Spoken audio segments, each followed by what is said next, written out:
Denis Gaucher, de Kantar, Xavier Hanbic de Bell et Guillaume de la Fléchère. Bonjour. Comment vas-tu, Guillaume? De Néo Atogilvi. Je connais très bien de Havas. Voilà, tout est dit. Je voulais remercier Corée pour son exercice en anglais et pour sa transparence parce que c'est rare d'entendre un discours aussi franc. Et donc merci parce que c'est aussi un début de cette journée. Donc là, on switch complètement de sujet. On va parler de ce qui est un peu des fils rouges de la journée, c'est comment on émerge. Comment on émerge dans ce nouveau monde. Et la question que j'ai pour vous, et peut-être Denis tout de suite, je vais essayer de récupérer la télécommande, c'est quels insights vous avez sur le nouveau consommateur? Bonjour à tous. Tout d'abord, je pense que chez Kantar Media, on analyse beaucoup d'informations, beaucoup de leviers, et je souhaitais, pour démarrer, faire peut-être un focus sur 3 phénomènes qui me semblent importants. Le premier, c'est les leviers de communication qui sont aujourd'hui incontournables. Le mobile, on dit toujours mobile first, et en fait, je crois qu'aujourd'hui, il n'y a aucune campagne qui n'intègre pas une partie mobile dans sa stratégie de communication. Le deuxième point qui me semble important, c'est la vidéo. Donc je vais reprendre un peu tout à l'heure, j'entendais Mercedes Serra qui disait qu'il fallait utiliser le terme vidéo, sinon on était has-been, donc je suis très heureux le fait d'utiliser ce terme, au moins je ne suis pas has-been. Et donc au niveau de la vidéo, on a constaté que sur l'année 2016, sur tout ce qui est vidéo online in-stream, on a 1750 marques actives, ce qui fait une évolution de 34% par rapport à l'année précédente. Donc en fait, un vrai engouement pour ce type de communication. On va retrouver plusieurs formats dans la vidéo. On va retrouver du storytelling, de la web series, du tutoriel. Et en fait, tous ces éléments, ça permet de montrer qu'en fait, une marque peut émerger grâce à ces différents formats, arriver à capter en fait des consommateurs. Et également se démarquer par rapport à une communication un peu décalée.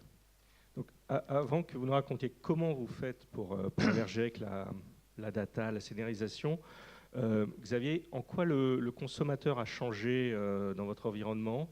Qu'est-ce que vous avez noté ces dernières années, en fait? Quels sont les insights?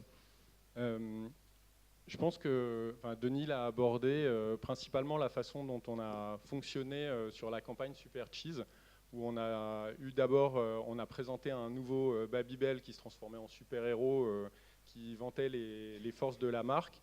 L'idée, c'était de venir l'enrichir sur le digital. Et pour répondre à votre question, en fait, maintenant, le consommateur ne fonctionne plus du tout sur une logique de silo sur les canaux de vidéo notamment, mais ça nous a amené du coup à penser notre campagne complètement multi-écran et à raconter pour émerger la même histoire et enrichir la même histoire sur tous les canaux. Et donc, quand on commence à raconter l'histoire du Super Cheese à la télé, on doit amener, et c'est comme ça qu'on a pensé notre campagne, sur le digital et sur de la vidéo, parler de la même histoire, retrouver ce même personnage, retrouver d'autres personnages qui viennent raconter ça. Et c'est un peu le prix de l'émergence, c'est-à-dire qu'il faut identifier, donc il faut comprendre que le consommateur rentre par tous les canaux et qu'on doit lui raconter la même histoire, et ensuite être massif. C'est-à-dire que l'angle qu'on a pris, c'est sur le divertissement. On devait émerger sur le divertissement. Donc on a, dans notre création, pensé avec des spécialistes du divertissement, pas seulement une agence de com, mais aussi des scénaristes de la télé qui font du divertissement, avec YouTube qui nous a accompagnés justement pour bien penser le format. Et le diffuser massivement pour être vu en fonction du canal qu'on a choisi ou des canaux qu'on a choisis. Alors, on reviendra sur l'histoire de Super Cheese parce qu'on va un peu la décortiquer tout à l'heure. Guillaume, vous, quels insights sur les nouveaux consommateurs? Qu'est-ce que tu as noté, toi, depuis le temps que tu es sur le marché? Alors, depuis le temps, ouais, ça fait un moment. Qu'est-ce qu'on note? Il y a énormément de changements, mais il y a une chose qui ne change pas, c'est que le consommateur, aujourd'hui, nous dit ce qu'il veut, ce qu'il attend. Et ça, revenons aux choses simples parfois, avec chaque requête dans un moteur de recherche ou chaque conversation, un consommateur nous dit avec ses mots ce qu'il attend. Si on est capable d'identifier, de comprendre et d'organiser cette pensée, on va être capable, en tant que marque, en tant qu'agence, de penser les bons contenus. Et avoir les bons contenus, c'est aussi une façon d'émerger. Je vais prendre un exemple, par exemple sur le secteur, la vente de chocolat. On pense tout de suite, logiquement, chocolat cadeau, chocolat plaisir. Et on a fait une étude internationale et on se rend compte d'une chose, quand on regarde le marché des États-Unis, par exemple, les demandes sont très différentes sur la côte Est et la côte Ouest. Sur la côte Est, on a une demande qui est très liée c'est plus senior, beaucoup de chocolat noir, de santé. Et sur la côte Est, on a quelque chose qui est beaucoup plus trendy, beaucoup plus sur les tendances bio. Donc les gens vont beaucoup plus rechercher des chocolats avec des mix, avec des graines. Voilà. Et quand on est une marque et qu'on a compris ça, on adresse un contenu qui est très différent et des logiques très différentes pour pouvoir capter ces audiences. Oui, écoutez ce que vous murmurent les consommateurs. Alors, si on va au cœur de cette campagne Super Cheese, Xavier, est-ce que vous pouvez nous dire un peu ce que vous avez fait, quels étaient vos objectifs, ce que vous avez mis en place et comment vous avez réussi à émerger auprès des populations que vous visiez? Oui, alors donc la campagne, elle a commencé en novembre 2015 sur la base d'une nouvelle idée créative et d'une nouvelle plateforme télé qui était donc ce Babybel qui se transforme en super-héros. Et l'idée, c'était tout de suite pour nous, et c'était déjà dans le plan, en fait, notre campagne, elle n'était pas d'année en année, elle a commencé dès novembre, et tout de suite de venir enrichir, et sur le territoire du divertissement qui était pertinent pour nos consommateurs et pertinent pour la marque, de venir enrichir ça avec une série digitale de 12 épisodes, et dont l'ambition était pour nous, clairement, donc de venir enrichir la marque sur son territoire, et aussi de faire de la visibilité. On l'a vraiment pensé comme un média, avec des objectifs de nombre de vues sur YouTube, avec des objectifs de contact. On visait pour cette série autant de contacts que pour l'équivalent de 4 vagues de publicité. Et aujourd'hui, avec 9 épisodes sur les 12 diffusés, on est à l'équivalent de 6 vagues de pub. Donc c'est énorme pour nous. C'est hyper intéressant parce que quand on le pense comme ça permet d'émerger justement. Et puis après, ce que disait Guillaume, qui est très important pour nous, c'est que ça nous sert à adapter notre contenu en amont quand on prépare la campagne, les retours qu'on a des consommateurs. Mais comme on a des retours qui sont extrêmement rapides, ça nous permet aussi d'adapter notre contenu en temps, je dirais, presque réel. Et par exemple, entre les premières vagues d'épisodes qu'on a diffusées en avril-mai et les vagues qu'on diffuse là en ce moment en octobre-novembre, ça nous a permis, quand on a eu les retours, on a utilisé Facebook pour tester justement le niveau d'humour, pour tester le format en faisant des différentes versions. Et ça nous a permis d'optimiser le contenu, d'être plus dynamique, d'avoir un ton qui soit un peu plus décalé. Et ça implique dans le travail de création, de l'anticiper, pour justement pouvoir aller moduler le ton et changer des choses, avoir le temps de changer des choses pendant la campagne. Réagir au feedback permanent. Alors Guillaume aussi, tu es venu de parler de 2 campagnes autour de marques emblématiques. Est-ce que tu peux nous dire comment un peu tu as scénarisé la data et ce que tu as mis en place et un peu les résultats? On reviendra sur les résultats, Xavier, aussi. Alors là, on a une chance en fait chez Neo et chez Ogilvy, c'est que l'agence média est intégrée dans l'agence de communication. Donc créatifs, personnes de médias et data miner travaillent ensemble. Et ça a été un des éléments fondateurs de la première campagne, la campagne IBM Roland-Garros. Donc pour IBM, ce qui était important dans cette campagne, c'était d'arriver à expliquer ces nouveaux métiers. On les assimile souvent à des fournisseurs de solutions IT. Il y a un très gros investissement qui a été fait sur toutes les solutions analytiques. Et puis pour IBM, depuis une vingtaine d'années, il y a un moment très fort en France qui est Roland-Garros. On a des heures de diffusion du logo IBM à la télévision et les scores qui sont sponsorisés par IBM, mais qui n'expliquaient pas en fait toute la richesse de ce que peut faire IBM pendant le tournoi. Derrière, c'est eux qui récoltent et qui interprètent l'ensemble des données. Donc toutes les données qu'on voit en télévision sont issues derrière de l'analyse IBM. Et ce qu'on a souhaité faire derrière, c'était utiliser ce moment important dans l'année, sachant que Roland-Garros est un événement majeur et que les audiences sont passionnées par le tennis. On a souhaité mettre en scène en fait Roland-Garros. Donc on a travaillé avec un média, dans un premier temps avec Deco, et la première prouesse technique qui a été demandée par les gens de la data chez nous a été de pouvoir diffuser en live les scores de Roland-Garros en dehors qu'en télévision, et ils ont été diffusés, au-delà des bannières qui est assez classique, sur tous les écrans numériques Deco. Donc c'est une première prouesse. Mais derrière, on n'expliquait pas vraiment, avec ce concept-là, le métier d'IBM. Et du coup, on a plugué à cette campagne derrière les solutions analytiques, et sur la première année, on a utilisé toute l'analyse de sentiments des médias sociaux. Ce qui veut dire qu'on était capable, à un moment tenté, et c'est vraiment en temps réel, d'associer un score de Roland-Garros avec une conversation. Et par exemple, c'est une analogie derrière, si Twitter était le central de Roland-Garros, 71% du public supporte Djokovic.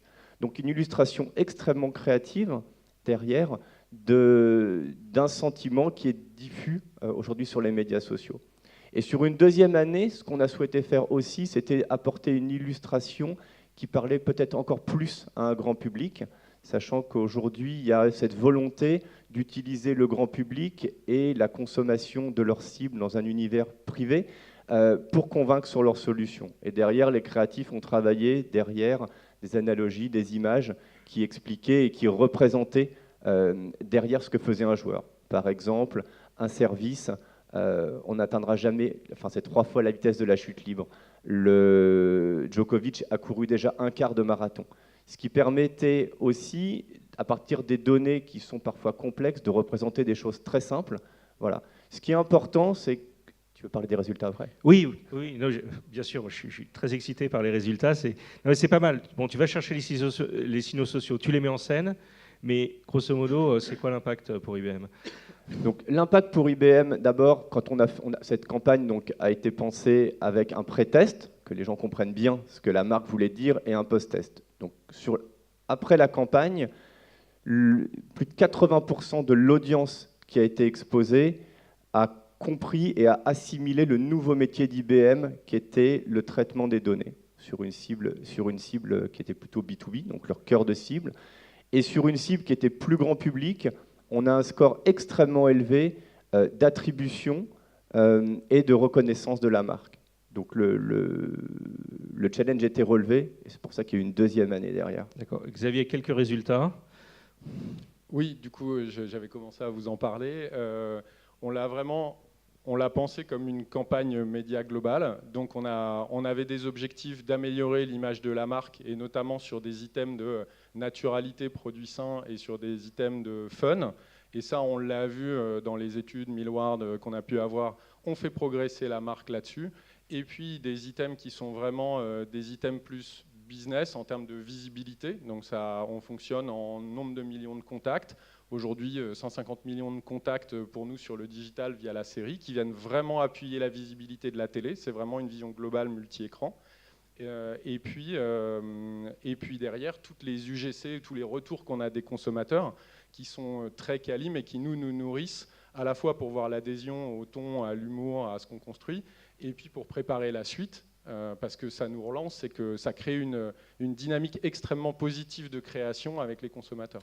On va parler de la suite. Alors moi, je voudrais poser une question à Denis, parce que on s'est parlé il y a quelques temps, et en fait, vous avez isolé une population quand même assez intéressante qui s'appelle les advisors. On n'a pas parlé tout à l'heure, mais j'aimerais que vous me parliez un peu de ces fameux advisors. Qui sont-ils ? Qu'est-ce qu'ils font ? Et comment ils agissent dans le processus d'achat ? Oui, peut-être une toute petite chose avant, en fait, pour rebondir par rapport à ce que disaient Guillaume et Xavier. C'est vrai qu'en fait, on a lancé une étude cette année sur tout ce qui est réseaux sociaux et principalement Facebook. Et on s'aperçoit en fait que ce média est énormément utilisé. Et si je reprends le secteur de l'alimentation, par exemple, on va retrouver 3 marques, mais c'est assez étonnant de voir ces 3 marques qui ont une pression publicitaire qui est très forte, qui est Oreo, Nutella et Skittles. Et on voit bien qu'il y a une cible bien précise quand on utilise en fait ce média. Par rapport à la question d'advisor, c'est vrai qu'on a identifié un segment qu'on a appelé advisor dans nos études. Vous allez me dire, qu'est-ce que c'est l'advisor ? C'est très simple. C'est toutes les personnes qui vont commenter les marques, faire des remarques sur les marques sur les réseaux sociaux. Et en fait, aujourd'hui, 31% de la population française est considérée comme advisor. 15 millions d'internautes. Donc, c'est-à-dire qu'il faut absolument que pour les marques, ce segment de la population soit pris en compte, parce qu'en fait, très rapidement, on peut s'apercevoir qu'il peut y avoir des buzz négatifs. Et en fait, on se rend compte aussi dans nos études que certaines marques sont plébiscitées par ces advisors. Donc, je ne vais pas vous citer les noms aujourd'hui. Non, je ne vais pas vous les citer parce que je ne voudrais pas vexer ou qui que ce soit. Mais c'est vrai que nous sommes à disposition pour vous fournir toutes ces informations. Mais c'est vrai que c'est un canal de communication qu'on peut appeler peut-être hors canal, qui devient de plus en plus important et un vrai moyen en fait, de faire émerger une marque. Alors, j'ai aussi une question importante. Vous savez que un des fils rouges de cette journée, c'est aussi de se dire qu'est-ce que le directeur marketing doit mettre en priorité dans ses budgets en 2017 ? Quels sont ses nouveaux axes ?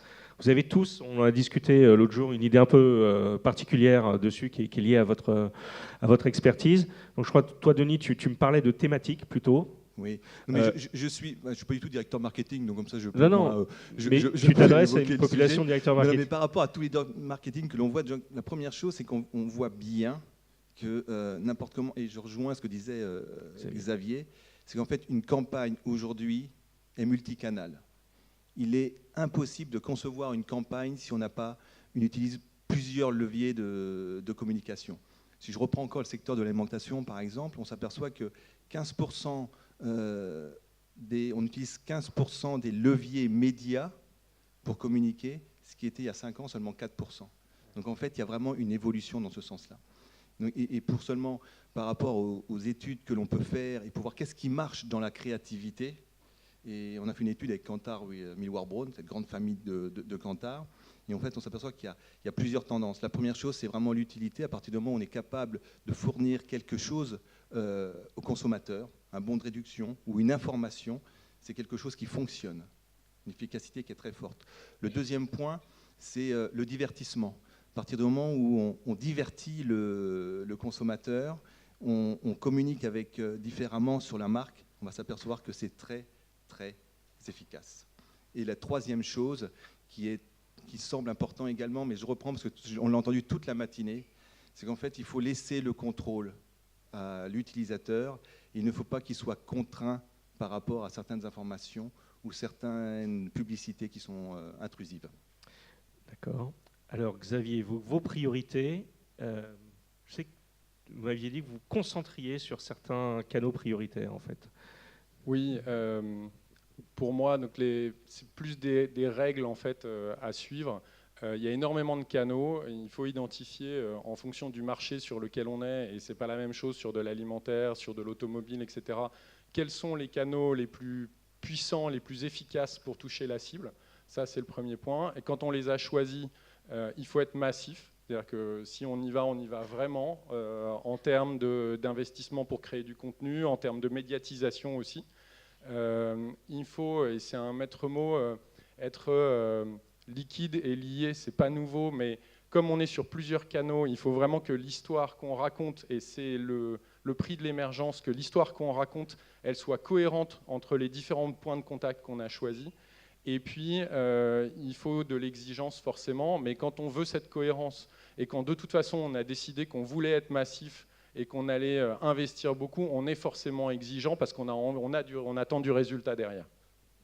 Merci beaucoup. Il faut nous expliquer comment vous avez négocié vos budgets pour créer autant de contenus variés et riches. Ce sera une autre conférence. Oui, ce serait une autre conférence, mais c'est intéressant aussi. Guillaume, alors toi, tu as dit quelque chose de très poétique, en fait, se servir des mots des gens. J'aimerais que tu explicites ça, en fait. En 9 nanosecondes, tu sais que je sais faire, Andrés. Je pense que le premier conseil que je peux donner, c'est aujourd'hui, les gens disent avec leurs mots ce qui les intéresse. Capter ces mots, c'est très facile. La donnée est accessible dans les moteurs de recherche et dans les conversations. Et parlez-leur avec leurs mots, plutôt que de vouloir pousser sa façon de raconter le marketing ou son produit. Le deuxième sujet où on est beaucoup interrogé, et je ne m'éterniserai pas, mais c'est vraiment important, est-ce qu'on peut bien scénariser sans avoir de DMP ? Et la réponse est oui, même si derrière c'est important de construire cet asset. Derrière, on peut commencer à adresser un client, un non-client, et bien comprendre les parcours, et commencer à adresser les bons messages sans avoir de DMP. Et le dernier point qui est lié, c'est inscrivez dans vos briefs une partie scénarisation, ce qui obligera tous les partenaires, médias et créatifs, à travailler sur cette scénarisation. Et à se reparler après toutes ces longues années. Avec plaisir. Merci à tous. Merci.